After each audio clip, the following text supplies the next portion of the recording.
Muy buenas tardes. Continuamos con los estudios de los días jueves.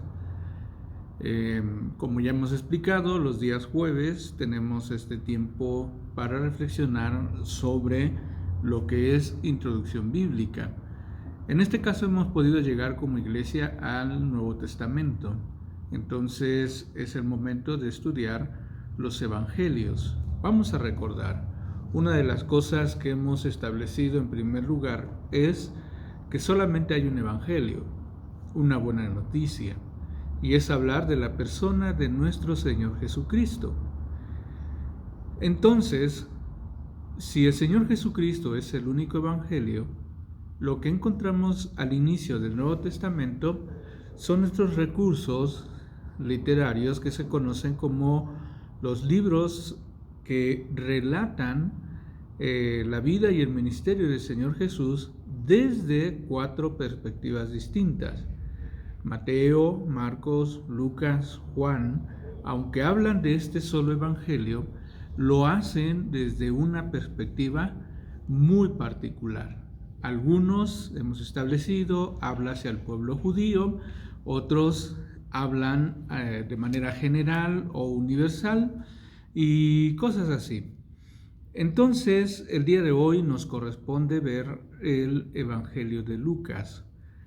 El Evangelio que va a presentar Lucas a través del proceso de investigación que él hace.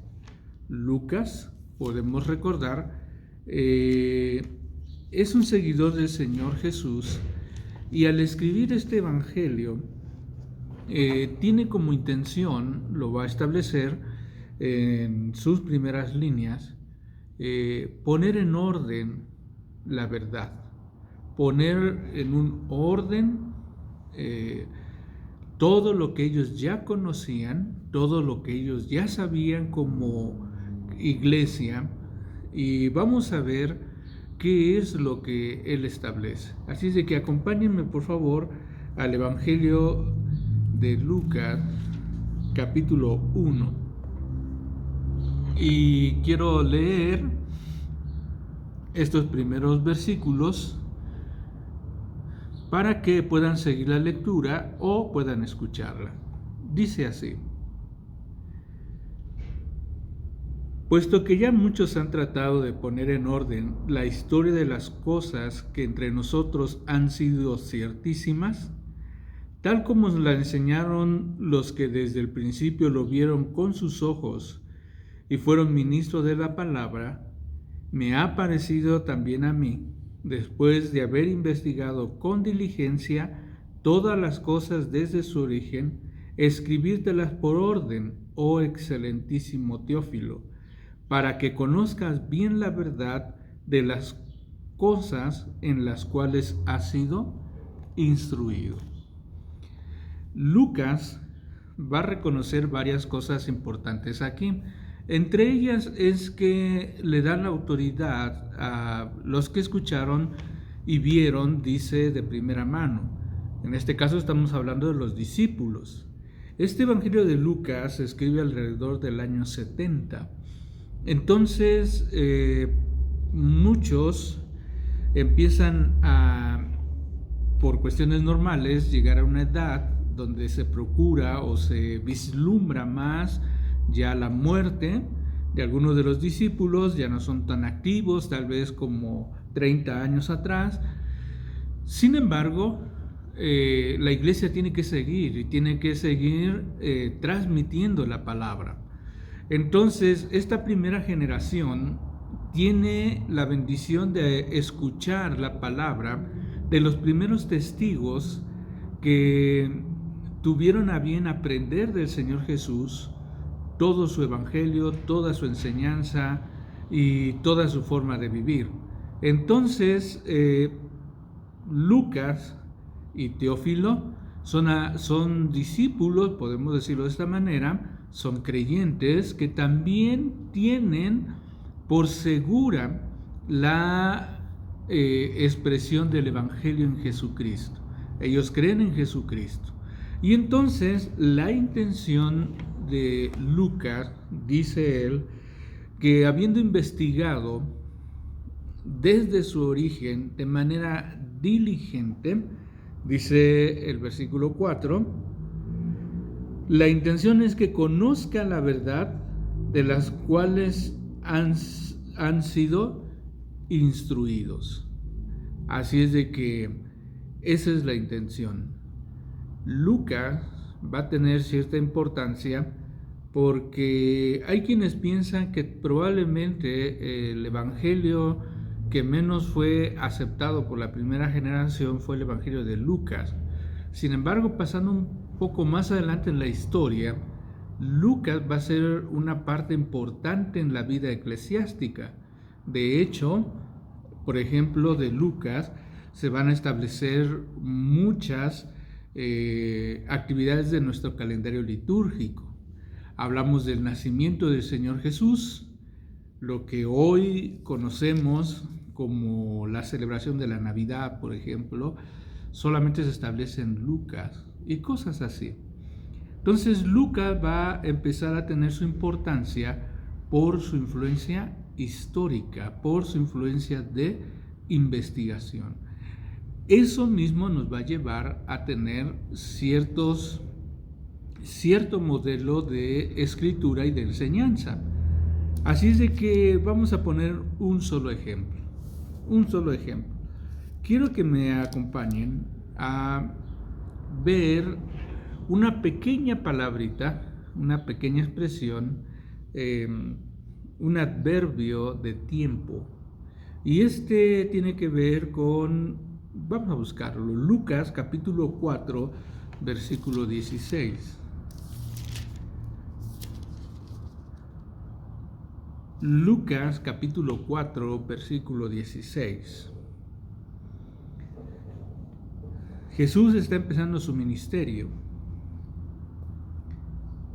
Y dice así, Lucas 4:16, vino a Nazaret, de donde se había criado, y en el día de reposo entró en la sinagoga conforme a su costumbre, y se levantó a leer, y se le dio el libro del profeta Isaías, y habiendo abierto el libro, halló el lugar donde estaba escrito, el Espíritu del Señor está sobre mí, por cuanto me ha ungido para dar buenas nuevas a los pobres, me ha enviado a sanar a los quebrantados de corazón, a pregonar libertad a los cautivos y visitar a los ciegos, a poner en libertad a los oprimidos, a predicar el año agradable del Señor. Y enrollando el libro, lo dio al ministro y se sentó. Y los ojos de todos en la sinagoga estaban fijos en él. Versículo 21. Y comenzó a decirles, hoy se ha cumplido esta escritura delante de vosotros. Voy a recalcar, hoy se ha cumplido esta escritura delante de vosotros. El año agradable de Dios, las bendiciones que Dios tiene para el ser humano. Ahora en el Antiguo Testamento, donde pertenece el libro del profeta Isaías, viene a tener sentido, cumplimiento en la persona del Señor Jesús. Por eso el Señor Jesús no tiene ningún reparo en decir, hoy se ha cumplido. Para nosotros esta expresión de hoy pareciera una simple expresión como un adverbio de tiempo. ¿Cuándo sucedió? Hace casi 2000 años en el ministerio del Señor Jesús. Ahí fue el parteaguas, el antes y el después, porque en ese instante se cumplió la profecía. Y aunque esto es cierto, hablar del adverbio del tiempo, para Lucas hay algo más. Esta expresión que va a utilizar Lucas no solamente nos va a hablar de esta idea de un adverbio del tiempo. Vamos a ver otros momentos y cómo lo utiliza Lucas. Un poquito más adelante, capítulo 19. Vamos al capítulo 19. Capítulo 19. El encuentro que tiene Jesús con Zaqueo. Dice el versículo 1. Habiendo entrado Jesús en Jericó, iba pasando por la ciudad. Y sucedió que un varón llamado Zaqueo, que era jefe de los publicanos y ricos, procuraba ver quién era Jesús, pero no podía a causa de la multitud, pues era pequeño de estatura. Y corriendo delante, subió a un árbol sicómoro para verle, porque había de pasar por allí. Cuando Jesús llegó a aquel lugar, mirando hacia arriba lo vio y le dijo: Zaqueo, date prisa, desciende, porque hoy es necesario que pose yo en tu casa. Aquí podemos establecer en primera instancia que hay un adverbio de tiempo. No es que el Señor Jesús va a inaugurar una constantes visitas a la casa de Zaqueo. Es en ese momento particular y preciso donde el Señor Jesús establece esa relación con Zaqueo. Hoy es necesario que pose yo en tu casa. Pero sigue diciendo la lectura. 6. Entonces él descendió a prisa y le recibió gozoso. Y al ver esto todos murmuraban diciendo que había entrado a posar en casa de un hombre pecador. Entonces Zaqueo, puesto en pie, dijo al Señor: He aquí, Señor, la mitad de mis bienes doy a los pobres, y si en algo he defraudado a alguno, se lo devuelvo cuadruplicado. Y vienen las palabras de Jesús. Jesús le dijo: Hoy ha venido la salvación a esta casa. Hoy ha venido la salvación a esta casa. Una de las cosas importantes que podemos entender es que, va a decir el texto, el primero que leímos, hoy se ha cumplido. Y ese hoy, ¿verdad?, tiene que ver con el cumplimiento de la promesa del Antiguo Testamento en Jesús. En el caso de Zaqueo, se establece a través de Jesús diciéndole: hoy ha venido la salvación a esta casa. Esto contrasta con aquellos que murmuraban y diciendo: ¿qué no sabe que él es un pecador? Jesús se ha metido a la casa de un pecador. Y Jesús establece: pues hoy ha venido la salvación a este pecador. Qué cosa tan interesante. Pero vamos a seguir más adelante. Capítulo 23. Estamos ya casi hacia finales del ministerio del Señor Jesús. Capítulo 23. Y particularmente vamos a leer allá desde el versículo 39. Ya anteriormente Lucas había dado la indicación que junto al Señor Jesús se habían puesto dos malhechores, uno a la izquierda y el otro a su derecha. Pero vamos a leer desde el versículo 39. Dice el 39: Y uno de los malhechores que estaba colgado le injuriaba diciendo: Si tú eres el Cristo, sálvate a ti mismo y a nosotros. Respondiendo el otro, diciendo: ¿Ni aún temes a Dios estando en la misma condenación? Nosotros, a la verdad, justamente padecemos, porque recibimos lo que merecieron nuestros hechos, mas éste ningún mal hizo. Y Jesús a Jesús le dijo, acuérdate de mí cuando vengas en tu reino. Versículo 43. Entonces Jesús le dijo, de cierto te digo, que hoy estarás conmigo en el paraíso.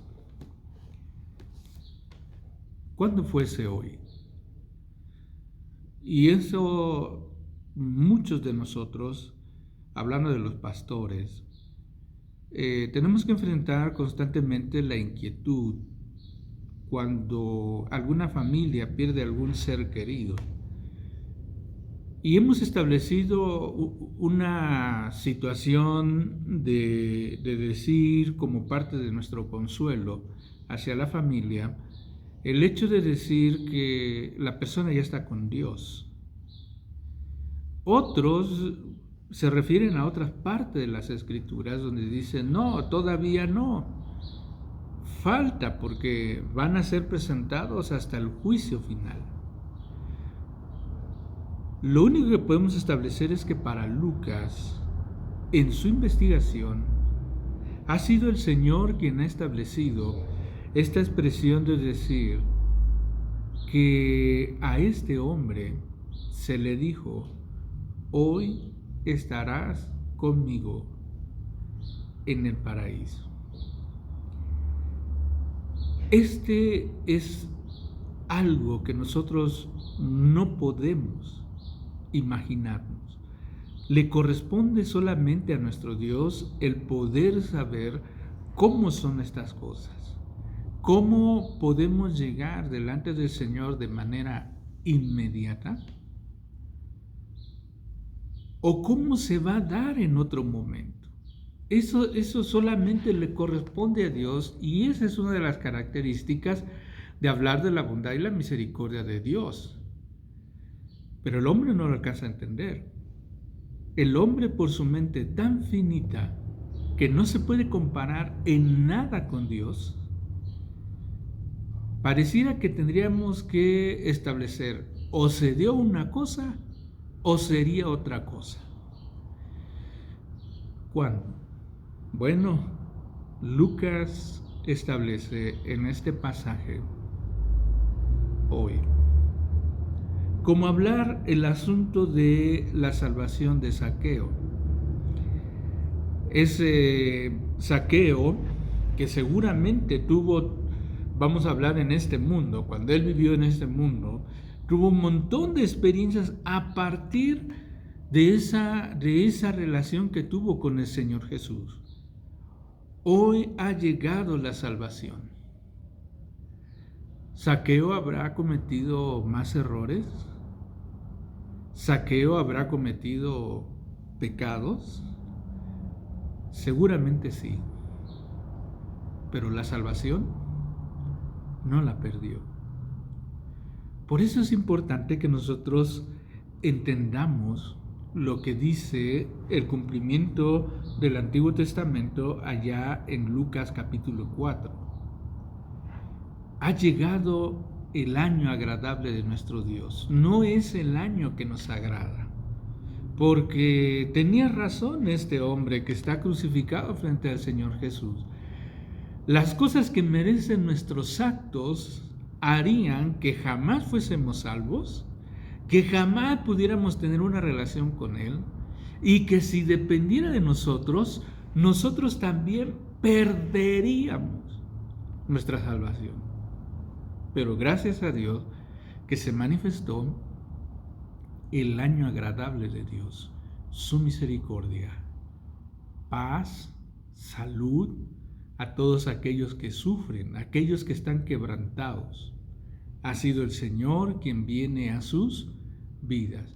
Ese es el planteamiento que tiene Lucas. Lucas va a tener un planteamiento de tratar de ordenar las cosas para que las cosas que ya conocemos de Dios las tengamos, pero bien a detalle. La salvación no depende de nosotros, sino es por la gracia de Dios, sino es por la misericordia de Dios. Por eso, hermanos, Lucas es muy interesante, porque Lucas, dentro de esta investigación que él hace, Él es el que más va a abordar temas, por ejemplo, hacia los niños, temas hacia el concepto de la mujer, temas que tienen que ver el caso de las enfermedades o lo que hoy nosotros conocemos como la discapacidad. Problemas tan actuales como la discapacidad o la marginación. Hoy como seres humanos somos muy tentados y somos muy dados a tratar de clasificar a las personas entre mayores y menores, entre mejores y peores, entre sanos y enfermos, entre el que merece y el no merece, el que tiene toda una vida por delante y el que ya no tiene nada que hacer. Así vive el hombre. ¿Cuánto tienes? Es cuánto vales. Mientras yo esté bien, los demás están así, o porque son flojos, porque no han trabajado, etc. Y una vez más, nuestra sociedad pone en evidencia el tipo de relación que tenemos como sociedad, cómo hemos cerrado nuestros ojos ante el sufrimiento de las personas, ante los que menos tienen o ante los que más sufren. Pero no así es Señor Jesús. Por eso Lucas, dentro de su investigación y el orden que él encuentra, va a tomar como un acto muy importante el tema de la discapacidad. Y quiero concluir este breve estudio acerca de Lucas y quiero pedirles que vayamos allá a Lucas capítulo 13. Lucas capítulo 13. Para algunos solamente lo vamos a recordar. Para otros tenemos que entrar a mucho detalle sobre este pasaje.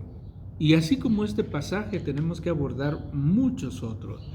Pudiéramos hablar acerca de Zaqueo, pudiéramos hablar acerca de los que quieren seguir al Señor Jesús, etc. Pudiéramos hablar del hijo pródigo. Sin embargo, tenemos que verlo a través de esta lupa. Lucas capítulo 13, y voy a empezar a leer desde el versículo 10. Y vamos a ver, dice el texto: Enseñaba Jesús en una sinagoga en el día de reposo. Este es el preámbulo de lo que se va a tratar. Tal vez uno de los actos o de los momentos litúrgicos más importantes para un judío. Para un judío que está enseñando a la siguiente generación, es decir, a su hijo primogénito, y se daba en las sinagogas. Solamente varones podían asistir acompañados de su hijo primogénito. Entonces, en uno de los actos más importantes, hablando de las costumbres judías, se va a dar este momento, en una sinagoga, en el día de reposo. Y dice el texto, 11. Y había allí una mujer que desde hacía 18 años tenía espíritu de enfermedad y andaba encorvada y en ninguna manera se podía enderezar.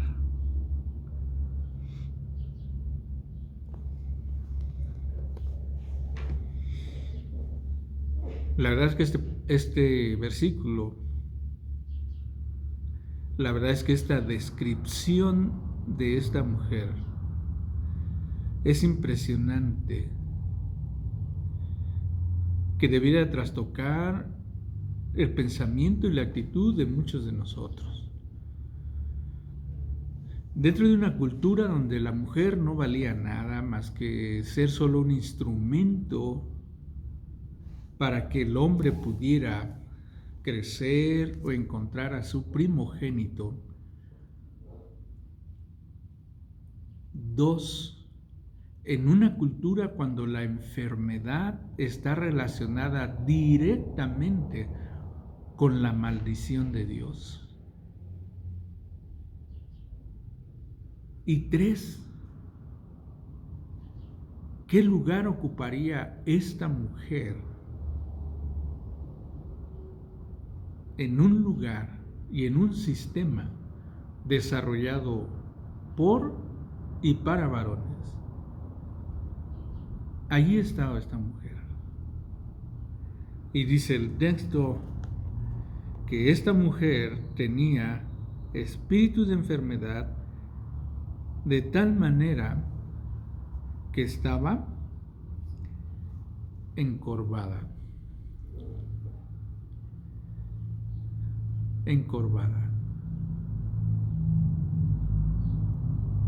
¿Puede imaginarse esa situación? Su vista siempre estaría hacia el suelo. Lo único que puede ver de las demás personas probablemente son las rodillas y los pies. Si se detenía a platicar con alguien, solamente le veía los pies. ¿Cómo se acostaría? ¿Cómo descansaría? Si de por sí ya era una mujer, y si de por sí la sociedad la marginaba por la enfermedad que tenía, 18 años sufriendo esta enfermedad, ¿cómo viviría esta mujer? ¿Su estado de ánimo? ¿Cómo viviría la gente alrededor? Su propia familia. Y es más, en el círculo más importante de enseñanza de las Escrituras, era la única que estaba ahí.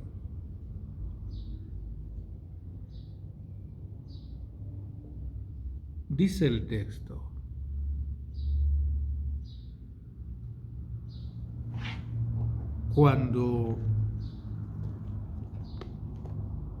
versículo 12, cuando Jesús la vio, la llamó y le dijo: mujer, eres libre de tu enfermedad. Y puso la mano sobre ella, y ella se enderezó luego y glorificaba a Dios. ¿Se acuerdan que ya en alguna ocasión hablamos de cómo Jesús en el Evangelio de Marcos pone la mano sobre aquel leproso? Ahora es una mujer que no solamente, a lo mejor a diferencia del leproso, no es una enfermedad que se contagie, pero sí es una condición en la cual lo más importante es tener un acercamiento con alguien que ha sido maldecido por Dios, por eso está así.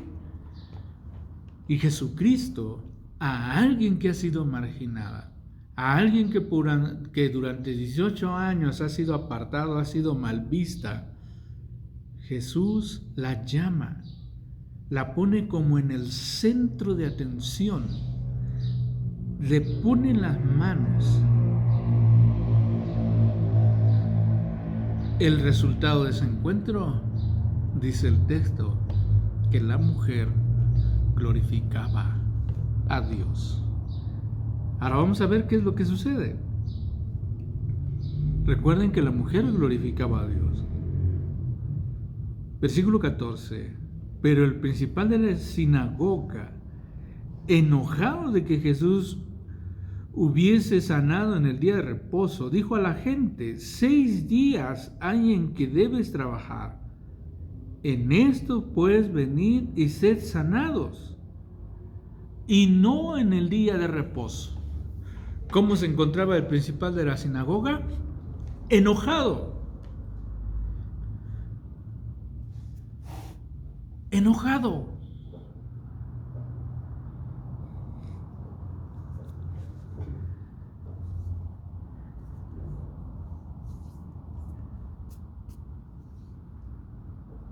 y aparte de que estaba enojado,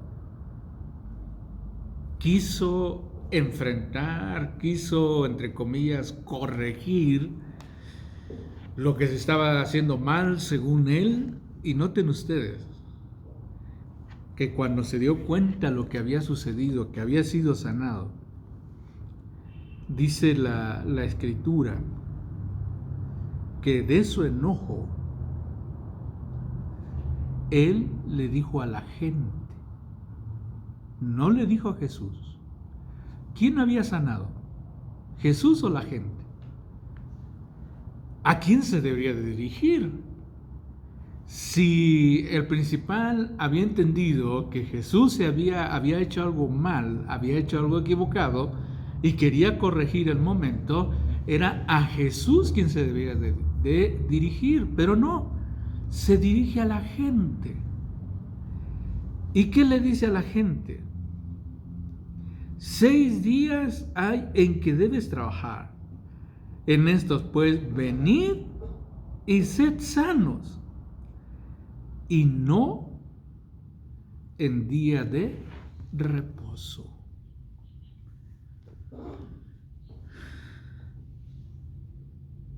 No sé si yo creo que sí, todos hemos sido abrumados con las noticias que están sucediendo ahora. Pero, ¿qué le causa a usted cuando escucha testimonios de personas que van desesperadas, llevando a su enfermo, con síntomas muy graves ya de su sistema respiratorio, que necesitan ayuda artificial, y que le dijeran como este hombre, ven el día de reposo? Que le dijeran a usted, ven mañana. ¿Han escuchado noticias cuando llega una mujer en trabajo de parto y le dice, no tiene nada, vaya a su casa y regrese? Y el niño nace en el pasillo o en la calle. Eso es lo que está pasando aquí.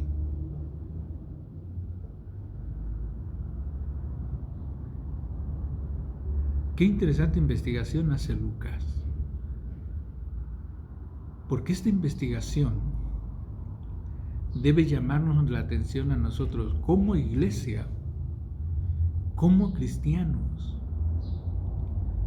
en que podamos ser instrumentos, ser útiles en el año agradable de nuestro Dios.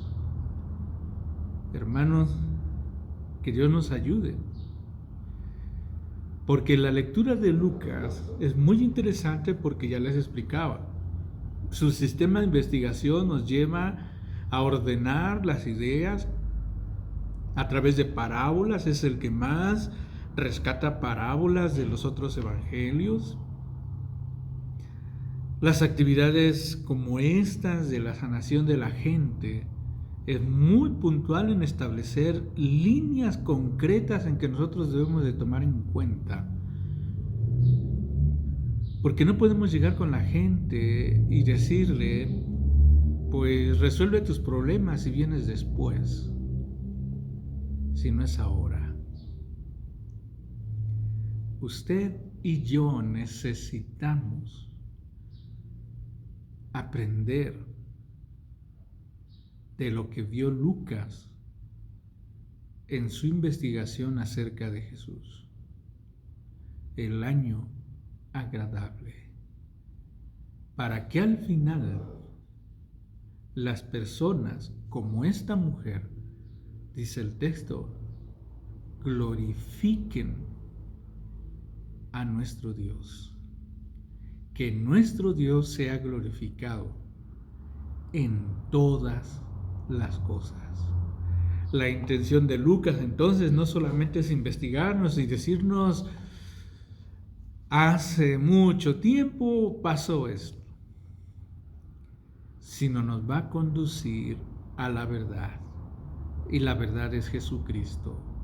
Sin Jesucristo nosotros no tenemos oportunidad de acercarnos al Padre y glorificarle, sino que una vez más Lucas y los evangelios nos ayudan a establecer esa línea de decir,